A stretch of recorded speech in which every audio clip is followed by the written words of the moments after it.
বন্ধুরা, আজ সকালবেলা ছাদে এসে দেখি আমাদের ছাদের বেশ সবেদাগুলি অনেক বড় বড় হয়েছে।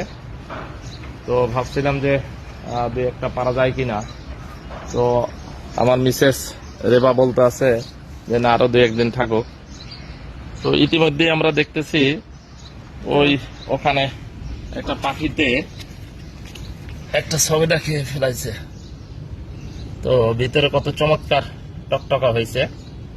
তো শুধুমাত্র যে ছাদ বাগান করলে মানুষেরই উপকার হয় তা না, কিন্তু এখানে পাখিরাও এই ফলগুলি খেয়ে, তো এই ফলগুলি পাখিরা খেয়েও তাদের জীবন যাপন করে।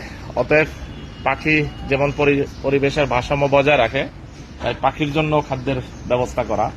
আসলে এরা তো এমনি এমনি কোথাও খাবার পায় না। যদি আমরা এইরকম ফলের গাছ না লাগাই তাহলে তাদের খাবারের সংকট হয়। পাখিতে খাওয়াগুলা মিষ্টি হয় নাকি বেশি? তো পাখির খাবারটা আসলে সত্যিকার অর্থে মিষ্টি হয়, অনেক মিষ্টি হয়। যে ফলটা দেখবেন যে পাখি বা পোকারা খেয়েছে, সেই ফলটা অন্যান্য ফলের তুলনায় অধিক পরিমাণে মিষ্টি হয়। আর পাখি খাইলে ভালো লাগে দেখতে, কি ভালো সুন্দর, লাগে, তাই না? দেখতে অনেক সুন্দর, অনেক সুন্দর করে। ভিতরে তো খাইছে, আর ভিতরে গুলা পাইরে না, ওই বড় বড় গুলা পাইরা নেব, তাই ভাবতে হবে আজকে পাইরা নিলে তো ওই যে ভিতরে বড় বড় আছে। ওই যে হোক কি জানি কয়, আসো বেড়াই আসো না।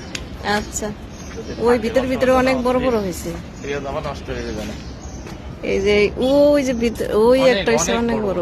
ওই যে এটার বেশ চমৎকার ফলন আসছে, মাশাআল্লাহ, অনেক বড় বড় হয়েছে। এই যে অ্যাভোকাডো গাছে আসতেছে নাকি? এটা অ্যাভোকাডো গাছে যদি আসতো, ফল আসতো, তাহলে তো আমার পাখির বাসায় পাখি এসে নাকি রাত্রে ঘুমায়, অনেক মজা হতো।